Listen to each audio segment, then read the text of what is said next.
तो इनको एजुकेबल कैटेगरी में रखा जाता है, जिनकी बुद्धिलब्धि 51 to 70 होती है। वहीं अगर मॉडरेट की बात करें, मॉडरेट इस कैटेगरी के जो बच्चे होते हैं ये प्रशिक्षणीय होते हैं, ट्रेनेबल होते हैं। इनको आप ट्रेनिंग दे सकते हैं। अगर कोई बच्चा है वो डॉक्टर नहीं बन सकता, इंजीनियर नहीं बन सकता, जज नहीं बन सकता, मास्टर नहीं बन सकता, तो क्या वो किसी काम का नहीं हो सकता है? अगर डॉक्टर नहीं बन सकता है तो क्या डॉक्टर साहब के बैग को लेकर के डॉक्टर साहब के पीछे पीछे नहीं चल सकता? या डॉक्टर साहब की जो भी इक्विपमेंट है क्या उसको वह बैग में रख करके उनके साथ नहीं जा सकता? चल सकता है। ऐसे लोगों को प्रशिक्षण दिया जाता है। ऐसे लोग प्रशिक्षणीय में आते हैं, ट्रेनेबल कहे जाते हैं। वहीं सीवियर की बात करते हैं। सीवियर कैटेगरी में जो बच्चे होते हैं इनकी बुद्धिलब्धि जो होती है 21 to 35 तक होती है। ऐसे बच्चे गंभीर होते हैं। इनकी जो बुद्धि होती है ये 4 वर्ष के बच्चे के समान होती है। सामान्य रूप से जो 4 साल का बच्चा होगा उसकी बुद्धि के बराबर होते हैं। इनको हमेशा संरक्षण में लिए रहने की आवश्यकता होती है। माता पिता, घर के लोग हमेशा ऐसे बच्चों पर ध्यान देते रहते हैं। और वहीं प्रोफाउंड कैटेगरी की बात करें तो प्रोफाउंड कैटेगरी में जो बच्चे होते हैं ये जीवित तो बहुत कम रहते हैं, लेकिन इनकी जो बुद्धि होती है टोटल कहा जाए सामान्य बच्चों की से कंपेयर किया जाए तो इनके जीवन काल में अधिकतम इनकी जो बौद्धिक क्षमता होगी वह 2 साल तक के बच्चे के समान हो सकती है और उससे अधिक नहीं हो सकती। और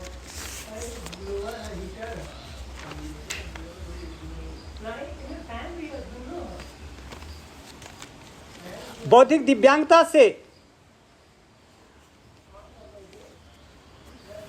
दिव्यांगता के बहुत से कारण और लक्षण हैं, जिन कारणों और लक्षणों को आप सभी लोग विधिवत परिचित है, जानते हैं, जिसके कारण बौद्धिक दिव्यांगता होती है। ये भिन्न भिन्न लक्षणों के माध्यम से इनको जाना जा सकता है, पहचाना जा सकता है। आइए हम बात करते हैं मेडिकल ट्रीटमेंट की। जो मुख्य बिंदु है उस पर अब हम चर्चा करने जा रहे हैं। तो ये जो मेडिकल ट्रीटमेंट की बात कही जा रही है, जो आईडी के लोग होते हैं, बौद्धिक दिव्यांग होते हैं, उन्हें दवा के माध्यम से कभी ठीक नहीं किया जा सकता है। जो आईडी के बच्चे होंगे, आईडी के लोग होंगे, इन्हें दवा के माध्यम से कभी ठीक नहीं किया जा सकता है। मेडिकल ट्रीटमेंट इनका करना असंभव होता है, कोई रिस्पांस नहीं मिल सकता है। और इनकी जो दशा है, मन स्थिति है, उसमें सुधार लाना है तो वह सुधार हो सकता है। वह डॉक्टरों के माध्यम से इनमें सुधार नहीं हो सकता है, इनमें सुधार हो सकता है तो आप सभी लोगों के माध्यम से इनमें सुधार हो सकता है। और आपके सामने चुनौती होती है कि बौद्धिक दिव्यांग लोगों की स्थिति में सुधार लाना है तो वह सुधार तभी हो सकता है जब आप उनके साथ प्रेम से बातचीत करें। ऐसे बच्चे प्रेम के भूखे होते हैं। आप प्रेम से उनके साथ बात करिए और उनका सम्मान करिए। विद्यालयों में ले जाइए, जहां आप मांगलिक कार्यों में जाते हैं वहां भी ऐसे बच्चों को ले जाइए। सार्वजनिक स्थानों पर ले जाइए। ऐसे स्थानों पर ले जाने से इन बच्चों में जो सुधार होता है, अन्य बच्चों को, अन्य लोगों को देख देख करके इनके अंदर सुधार आता है। ऐसे बच्चे जो होते हैं इनको आप सार्वजनिक स्थानों पर ले जाइए, विद्यालयों में ले जाइए और मांगलिक कार्यों में ले जाइए, सामाजिक स्थानों पर ले जाइए, इनके साथ प्रेम से वार्तालाप करिए। जब आप प्रेम से वार्तालाप करते हैं, सम्मान करते हैं, तब इनके अंदर कुछ सुधार होता है। अर्थात कि समाज सेवक, अध्यापक, माता पिता और परिवार के अन्य सदस्य जो होते हैं या अन्य समुदाय के लोग भी जो होते हैं, ये बौद्धिक दिव्यांग लोगों को सुधार सकते हैं। क्या आपने देखा? मेरे कहने का मतलब ये है कि बौद्धिक दिव्यांग जो बच्चे होते हैं इनको माता पिता, अध्यापक, समाज के लोग, इन लोगों के माध्यम से इनमें सुधार हो सकता है। बौद्धिक दिव्यांगता जन्म से 18 साल के भीतर होती है।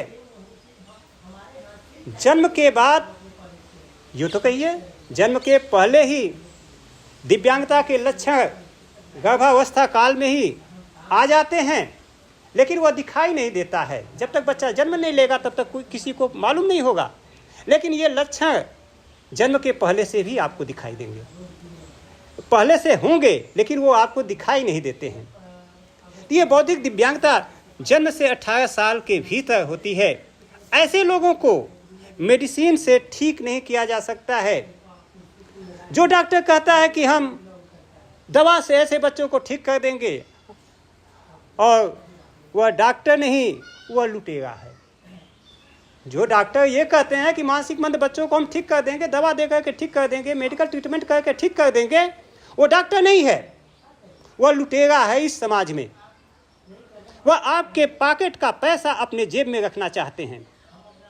मैं यहीं पर थोड़ा सा चैलेंज देता हूँ कि अगर वो डॉक्टर कहता है इस बच्चे को हम ठीक कर सकते हैं, तो बच्चे के गार्जियन उतना पैसा नहीं देंगे, उतना पैसा मैं, उसका दुगना पैसा मैं देने को तैयार हूँ। लेकिन वह भी ये स्टाम्प पेपर पर अपनी सहमति व्यक्त कर दे कि अगर ठीक नहीं होगा तो अपनी खाल निकलवाने को तैयार हो जाए। देखिए वो डॉक्टर भाग जाएगा। मरता क्या नहीं करता। जिसके घर में ऐसे दिव्यांग बच्चे हैं वो व्याकुल है, परेशान है। जो भी कोई कह देता है कि फला डॉक्टर बहुत अच्छे हैं, उनके यहाँ चलिए ठीक हो जाएंगे, ठीक हो जाएंगे। अब वो इस बच्चे को लेकर के उनके यहाँ पहुँच जाते हैं। उन्हें क्या मालूम कि ये मेंटल इलनेस के डॉक्टर हैं या बौद्धिक अक्षमता के यानी मानसिक रोग के विशेषज्ञ हैं या मानसिक मंदता के विशेषज्ञ हैं। इसके बारे में उन गार्जियनों को कोई ज्ञान नहीं होता है। अभी मैं प्रशिक्षण दे रहा था, वहाँ इसी टॉपिक पर मैं प्रशिक्षण दे रहा था। जो कुछ अध्यापक लोग थे, उन लोगों ने कहा कि अरे वो तो डॉक्टर होते हैं। हमने कहा कि वो डॉक्टर होते, मैं क्या घास छील करके आया हूँ? मैं क्या घास छील करके आया हूँ? मुझे भी तो सरकार ने प्रशिक्षण देने के लिए, डॉक्टरों को ट्रेंड करने के लिए यहाँ भेजा है, और आपको ट्रेनिंग देने के लिए कितना पैसा सरकार का खर्च हो रहा होगा? तो सरकार पागल है या हम पागल हैं? तो आप जानिए, न तो सरकार पागल है न मैं पागल हूँ। सरकार अगर इसके बारे में हमें बोलने के लिए यहाँ भेजा है तो वह कुछ विचार करके भेजा होगा। और वह डॉक्टर हैं, वह मेंटल इलनेस के डॉक्टर हैं, न कि मेंटल रिटार्डेशन के डॉक्टर हैं। मेंटल रिटार्डेशन के डॉक्टर तो आप जैसे समाज सेवी लोग हैं, अध्यापक लोग हैं, और समाज में जो भी आगे रहने वाले हैं, ऐसे लोग इन बच्चों के डॉक्टर एक तरह से कहे जाएं। तो अब यही इनकी बात कह दें, ये कहेंगे ठीक हो जाएगा, लंबी बीमारी है, लंबे समय तक दवा चलेगा। कहेंगे 3 साल 5 साल दवा चलेगी।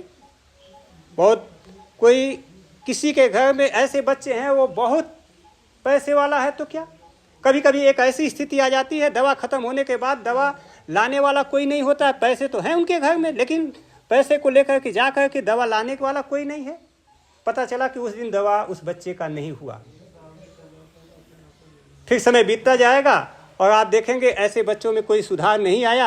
आप उस डॉक्टर से पुनः कहेंगे, डॉक्टर साहब आपने कहा था 3 साल तक दवा चलेगी, अभी स्थिति जिसकी तस है, कोई सुधार नहीं हुआ। तब वो डॉक्टर क्या कहेंगे? इतना ही कहेंगे कि आप याद करिए, कहीं हो सकता है कि आप इनकी दवा रेगुलर नहीं दिए होंगे, रेगुलर दवा नहीं किए होंगे। आप भोले भाले हैं, सीधे साधे हैं, आप विचार करते हैं, हाँ आप स्पष्ट उनके सामने कह देंगे, हाँ डॉक्टर साहब एक ऐसा समय था जबकि मेरे पास जो है कि पैसे तो थे लेकिन दवा लाने वाला कोई नहीं था, जिसकी वजह से दवा उस दिन ब्रेक हो गया। डॉक्टर को मौका मिल जाएगा, वो कहेगा कि ये तो कमी आपकी है, आपकी वजह से इस बच्चे में कोई सुधार नहीं हुआ, वरना हम तो दवा कर रहे थे, ये ठीक हो गया होता। और सच्चाई ये है, डॉक्टर क्या, डॉक्टर के बाप भी नहीं ठीक कर सकते। बाप का मतलब समझ गए हैं? जो इनसे बड़े डॉक्टर हैं वो भी नहीं ठीक कर सकते। तो दवा चलाने की बात करते हैं ऐसे लोग, तो दवा से ये ठीक नहीं किया जा सकता है। और यही हम एक क्षण मानसिक बीमारी की बात कर लेते हैं। जो ये डॉक्टर दावा करते हैं कि ऐसे रोगियों को हम ठीक कर देंगे, तो आप ठीक किसको करेंगे? जो मानसिक रोगी हैं, मेंटल इलनेस के शिकार हैं, ऐसे रोगी को आप ठीक कर सकते हो। इनकी बुद्धि लब्धि जो होती है 70 से अधिक होती है। जहाँ तक हमने पहले ही बता दिया कि ये जीनियस माइंडेड हो सकते हैं, हमने बताया ये डॉक्टर इंजीनियर हो सकते हैं। तो ऐसे लोग मेंटल इलनेस के शिकार कभी भी हो सकते हैं। क्यों? मेंटल इलनेस के शिकार वे लोग होते हैं जिनके मस्तिष्क पर बहुत ज़्यादा स्ट्रेस पहुंचता है, दबाव पड़ता है। ये मेंटल इलनेस का मतलब कि स्ट्रेस पड़ने की वजह से, दबाव पड़ने की वजह से मानसिक रोगी हो जाते हैं। तो जब यह किसी भी उम्र में मानसिक बीमारी के शिकार हो सकते हैं। जब ये किसी उम्र में मानसिक रोगी के शिकारी हो सकते हैं तो किसी भी उम्र में ये ठीक भी किए जा सकते हैं। ऐसे लोगों को ये मेंटल इलनेस के जो डॉक्टर होते हैं, साइकियाट्रिक के डॉक्टर होते हैं, इन्हें ठीक कर सकते हैं। तो यहीं पर विराम देते हैं। पुनः हम अगले लेक्चर में मिलेंगे। जय हिंद।